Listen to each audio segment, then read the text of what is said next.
यहां से युद्ध मेरा है महादेव। ये युद्ध यदुवंशियों और बाणासुर के मध्य,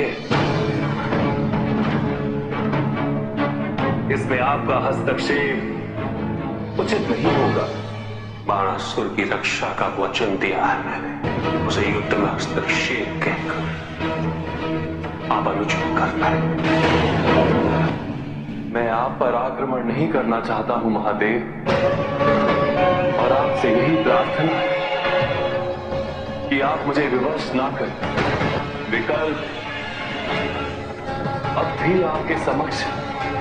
यदि विकल्प ये है कि मैं अपने वचन का परित्याग कर दूं, तो मुझे ये स्वीकार है। आपका अंतिम निर्णय क्या है महादेव?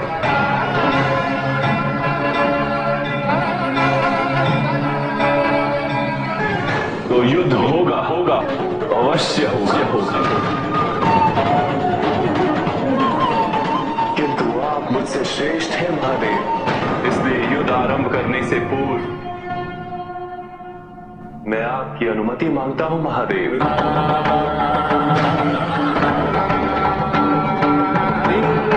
महादेव और श्री कृष्ण के बीच अब महायुद्ध का आरंभ होगा, परंतु दोनों ही मर्यादाओं से बने हुए हैं। महादेव इस युद्ध में बाणासुर के रक्षक की भूमिका निभा रहे हैं, इसीलिए युद्ध का आरंभ महादेव नहीं करेंगे।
समस्त सृष्टि का विनाश निश्चित है।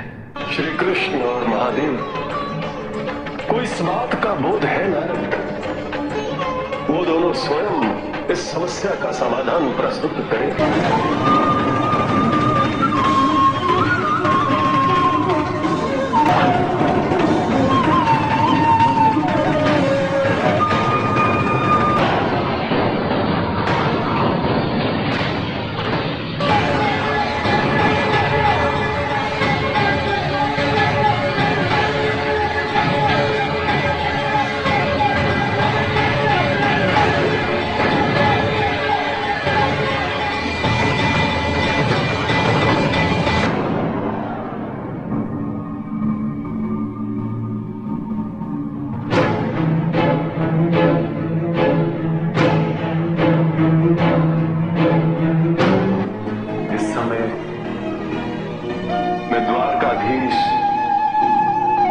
बाणासुर के विरोधी के रूप में नहीं,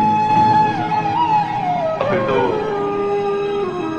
महादेव के एक भक्त के रूप में आपसे मिलना चाहता हूं।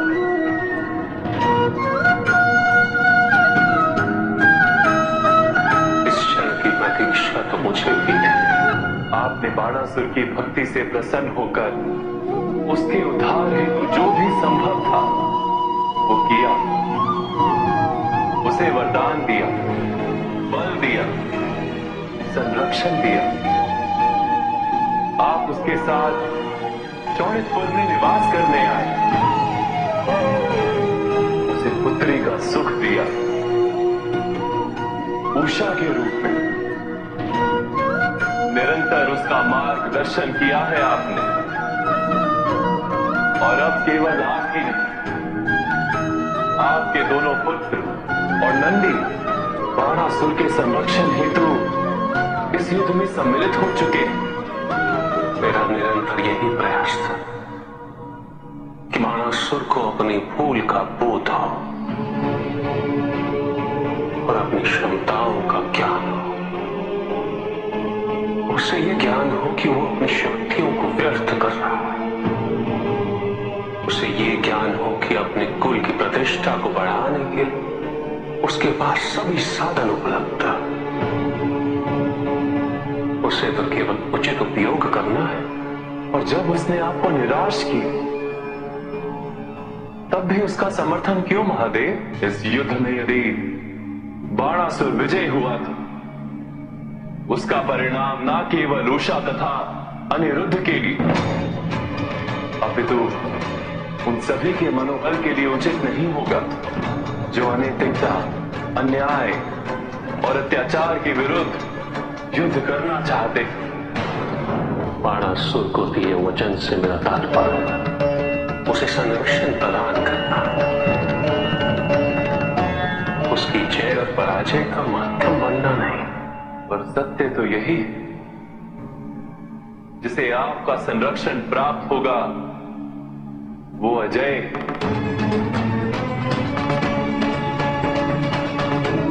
आप मुझसे श्रेष्ठ हैं महादेव,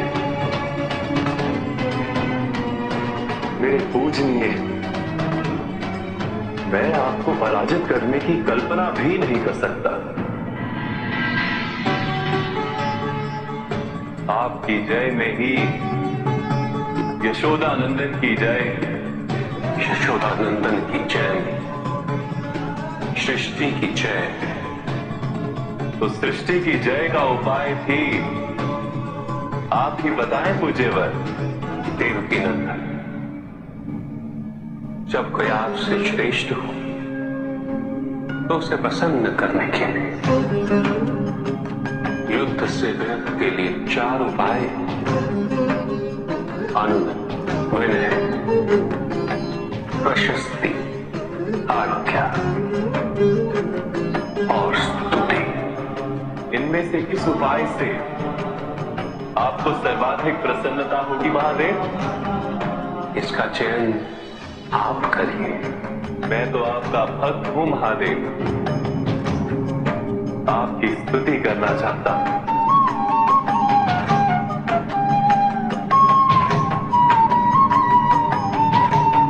ओम नमः शिवाय, ओम नमः शिवाय।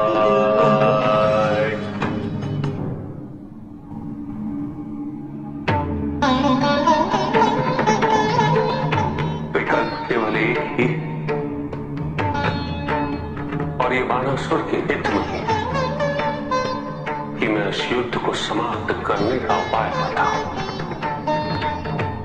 और वो उपाय इसका उपयोग स्वयं मुझ पर करेंगे। जमरास्त्र, ये जानते हुए भी कि जमरास्त्र का क्या प्रभाव होता है महादेव?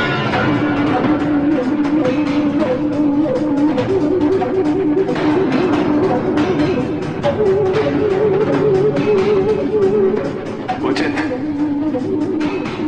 अब हमें रणभूमि में लौटना चाहिए।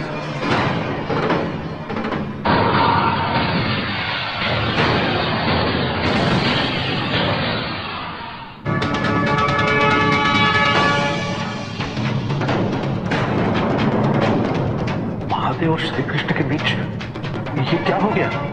अभी युद्ध एक महत्वपूर्ण चरण की ओर अग्रसर है। श्री कृष्ण अपने जरम्भणा अस्त्र से महादेव पर आक्रमण करेंगे ना? किंतु ये अस्त्र तो श्री कृष्ण ऐसा कैसे कर सकते हैं? महादेव के निवेदन पर स्वयं महादेव ने श्री कृष्ण को ऐसा करने के लिए कहा है ना।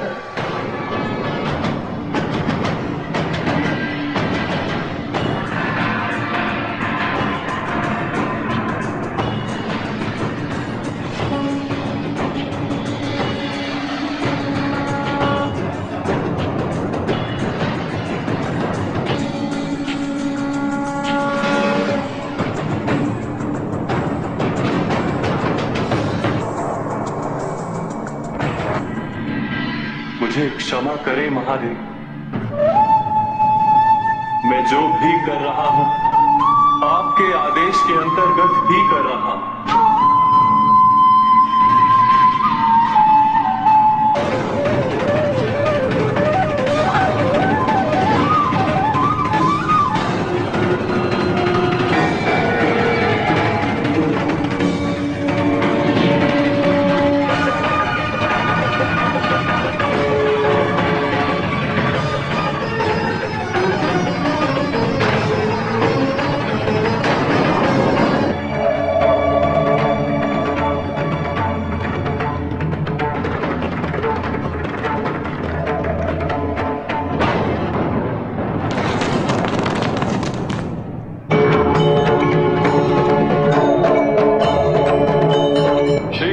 महादेव की अनुशंसा पर जब महाजृंभणास्त्र का प्रयोग किया तो महादेव चमत्कारिक रूप से न केवल शिथिल हो गए बल्कि युद्ध क्षेत्र से अन्यत्र स्थापित हो गए।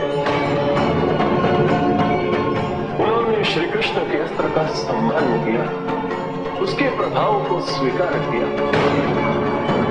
अब बाणासुर के लिए इस स्थिति का सामना करना अत्यंत कठिन होगा। बाणासुर को अब तक श्री कृष्ण की शक्ति का बोध हो चुका है।